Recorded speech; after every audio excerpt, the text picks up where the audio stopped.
कुछ दिन पहले मैं सूरत ड्रीम बिजनेस एक्सपो में गया था। बिजनेस एक्सपो में जाने का एक ही पर्पस था और वह था खुद का अपना बिजनेस तैयार करना।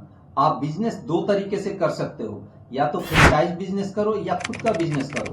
फ्रेंचाइज बिजनेस पहले दिन से ठीक ठाक चलता है, लेकिन एक लेवल के बाद आप उसमें स्केल नहीं कर सकते और आपकी सारी मेहनत का फायदा कंपनी उठाती है। एक्चुअल ग्रोथ उसी का होता है। लेकिन अगर आपका बिजनेस है तो शुरुआत मुश्किल होगी, लेकिन आप उसमें काफी ज्यादा स्केल कर सकते हो, यानी आप अपने बिजनेस को काफी ऊपर तक ले जा सकते हो। यह सब आपकी मेहनत के ऊपर डिपेंड करता है। जैसा मैं हमेशा बोलता हूँ, किसी भी बिजनेस का 4 P's बहुत इंपॉर्टेंट है: product, price, place and promotion. पहला पीज प्रोडक्ट की तलाश में ही मैं सूरत ड्रीम बिजनेस एक्सपो में गया था। इस बिजनेस एक्सपो में 400 से ज्यादा एग्जीबिटर्स आए थे। अगर इस 400 में से 10 अच्छे मैन्युफैक्चरर को भी आपने सेलेक्ट कर लिया तो आपका काम हो गया। प्रोडक्ट की पहचान होनी चाहिए। अगर प्रोडक्ट ही सही नहीं है तो आपका बिजनेस आगे बढ़ेगा ही नहीं। ऐसे एक्सपो में अपने होलसेलर को सिलेक्ट करो, चिन्हित करो और फिर उनके मैन्युफैक्चरिंग साइट पर जाकर प्रोडक्ट को सिलेक्ट करो।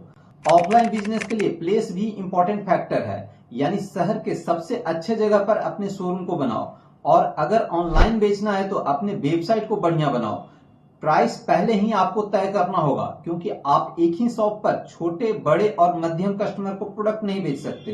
या तो आप बड़े कस्टमर के लिए प्रोडक्ट बेचो या छोटे कस्टमर के लिए प्रोडक्ट बेचो। सबसे लास्ट पी है प्रमोशन। ऑफलाइन शॉप यानी शोरूम के लिए आप लीफलेट, बैन, एडवर्टाइजिंग भी कर सकते हो और डिजिटल मार्केटिंग तो है ही। ऑनलाइन प्रेजेंस के लिए फेसबुक मार्केटिंग बेस्ट है। और अगर आप थर्ड पार्टी बिजनेस प्लेटफॉर्म पर अपने सामान को बेचना चाहते हो तो आपका मार्जिन ज्यादा होना चाहिए।